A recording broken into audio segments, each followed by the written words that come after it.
I ghosted my family and fiance after what my sister did.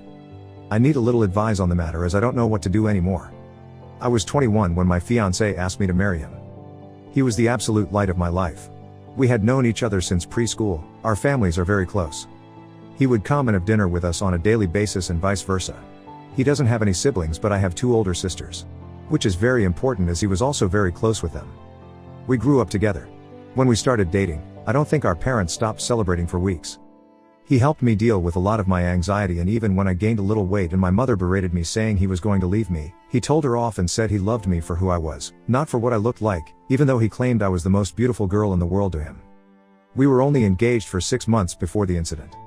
My middle oldest sister, let's call her Nikki, was a very cold person. She never showed any affection. She only ever opened up to my fiancé as she said she saw him as a brother, and he also helped her through a lot of her dark times, such as battling drug addictions and breaking the law.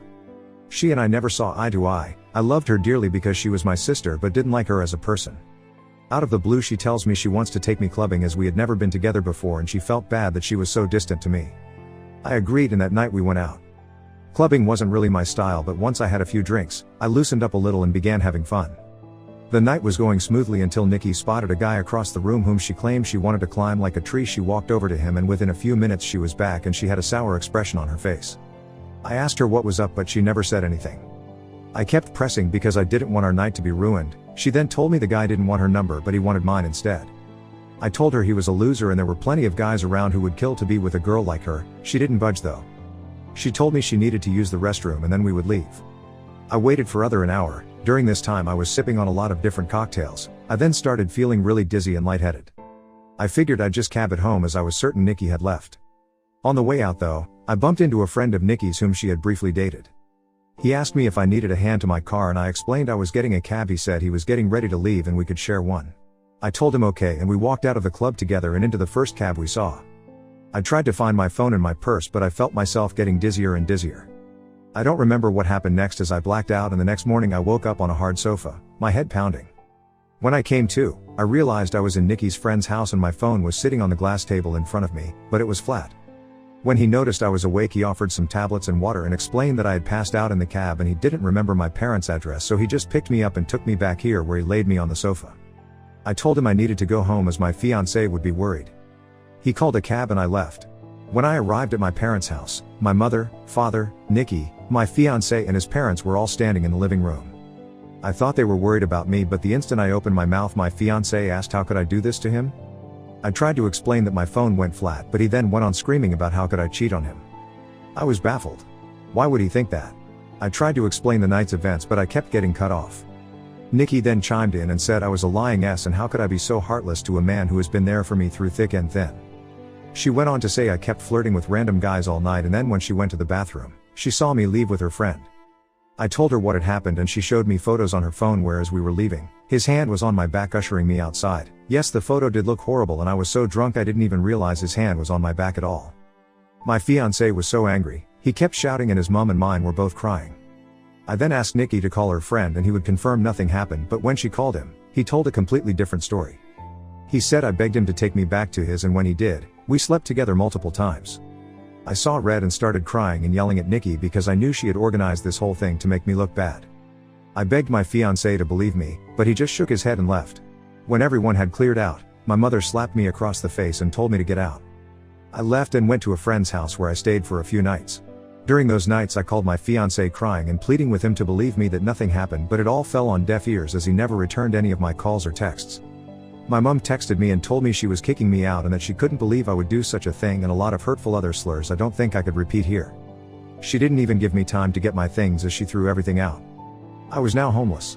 None of my family would take me in, as they chose my fiancé and mother's side. I was homeless and single in less than a day and a half. My entire world had been taken away because of Nikki's lies. Now for weeks I tried everything to get my fiancé back and my family. The limit for me though was when Christmas time had come and I went over to my mother's house to try and reconcile. I was sleeping from couch to couch during this time. When I got to my parents' house, I knocked on the door but no one answered. My friend then called me and told me she just saw on Facebook that my family were in another state celebrating Christmas and they had posted pictures online. Everyone was there, my sisters, parents, grandparents and even my fiancé and his family. When I myself saw the photos, I couldn't stop crying as they all looked so happy. I cried for days and days before deciding to block them all. I even returned my engagement ring. My friend knew someone a couple hours away who was looking for some help in his restaurant, and he even had living arrangements above where he worked so I could get rent at a cheap price and work at the same time. I wanted to start over with my life as it hurt me that no one took my side and they all left me to fend for myself. I was able to move pretty quickly and was doing well. The apartment was tiny and I had to work 10+ hours almost every day, but I was able to save a lot of money. I'm not living in the apartment anymore. I was able to rent a much nicer condo, but I am still working at the restaurant as assistant manager. Now it has been roughly 2 years since I left and have not spoken to any of my family. I have no idea what is going with them until I got a knock on my door. It was my ex-fiance. I was shocked to say the least. All these feelings came rushing back and all I wanted to do was jump into his arms. But then I remembered the pain I had felt and tried to slam the door in his face, but he stopped it and asked that I let him explain. He said that Nikki had gotten married and she had confessed that she lied about the situation because she had found someone she loved so much and realized what a horrible thing she had done. I asked him how he found me and he said my friend told him. My entire family had been trying to get in touch with me and want to see me. I told him I needed time to see if I even wanted to have them in my life. He left and I have been a mess since. I don't know what to do. I know I will never ever forgive Nikki. She could rot for all I cared, but it's hard because my other family and fiance didn't know she was lying, but I also felt like they abandoned me too quickly without letting me explain my side. I don't know if I should forgive them. Any advice would be much helpful. Thank you for taking the time to read. Update. Wow guys, I don't even know where to begin. I am honestly so grateful for all the support, advice, beautiful messages and awards you guys have gifted. I wish I could personally thank each and every one of you, and I did try my best to reply to every message.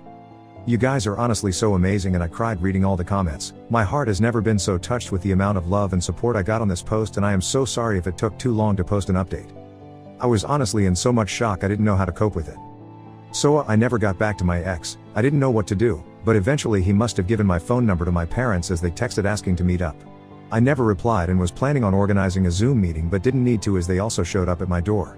Well, my father did. When I answered the door and saw him standing there, I ended up throwing up, which he insisted on cleaning. When he was done, we sat down and I just bursted in tears. My emotions were all over the place and my father has worn the same cologne for a really long time, so when I smelt it, it just brought back all these memories. He tried to hug me but I pushed him away and asked what he was doing here. He went on to explain he and my mother are getting a divorce. He said he begged my mother to get in touch with me the minute I left, but she refused and said I was acting like a baby and if I wanted to leave them after doing something so horrible, then I could do things on my own from then on. I asked him how long did it take them to notice I was gone. He said they arrived back home after New Year's Eve and were planning on inviting me over so we could talk. That's when they got in touch with my friend and she told them I left and she didn't know where I was. I asked him why didn't he listen to my side of the story and why did they throw me away so easily. He just started crying. He said he never meant for things to get so out of hand and he wishes more than anything he could take it all back. I said when they found out Nikki was taking drugs and had dropped out of HS, they didn't throw her away. Instead we all went on a holiday so she could focus on things besides drugs, and during that trip, she got hooked on alcohol and each time they defended her over and over. He said he had no idea my mother was going to kick me out. He thought it was going to be for a few days but then they decided last minute to spend Christmas out of state. My mother apparently promised him I would be allowed back home after they got back. I said she threw away all my stuff but he said everything was still there and she lied about that. I asked him what has happened to Nikki and he said she is dead to him. He wants nothing to do with her but my mother has been crying to him, asking to forgive Nikki as she is not well and they had already lost one daughter, they cannot lose two. He blocked my mother and Nikki and has been on my ex's case about finding me. My ex caved in when my dad said he blocked my mother and Nikki and told him where I lived. I asked that he never show up again unless I give him permission and he agreed. He asked what would happen now and I said I really don't know and that he hurt me really bad. I then just went into detail about how much he hurt me and what it felt like seeing them so happy without me and how hard it has been. We were both crying by the end of it, but I was really glad I got it all out. It felt like a huge weight had been lifted off my shoulders. My dad then said he knew a few places around the area and would help get me a better apartment, and he said he would help get a better job, but I told him I wouldn't be leaving this job as my boss helped me out so much and I wanted to repay him at all costs. I said I didn't want him to do anything for me, but I said I do want to reconcile, but it has to be on my own terms and it is going to take a very, very long time to trust him again, and I may never trust him again. He said he would do anything to make up for what he did. I asked him why Nikki did this and if she said anything about it. Well, she said she thought my ex deserved better than me and she wanted to see him happy because he was making too many sacrifices in the relationship. She loved him like a brother and wanted to break the engagement off. So that night she asked her friend to come and escort me out of the club so she could get photos and to take me home so her plan could work. She said nothing sexual happened. I went to sleep on the sofa and that was it. He was up playing video games all night until I woke up, which he has proof of apparently. My dad was planning on getting my stuff from my mother's house and bringing it to me, but I told him I didn't want those things anymore. I then went to ask about Nikki's husband and he said my mother has been hush-hush with the entire situation, but he had his number and wrote it down for me. After my dad left, I decided to call Nikki's husband. I was sweating the entire time and felt so sick. What if I could hear her in the background? Well, anyhow, when he picked up, I just spit everything out, which I deeply regret because I should have eased into it for him. He sounded really confused and I explained the entire situation again. I even went into detail about her drug and alcohol problems.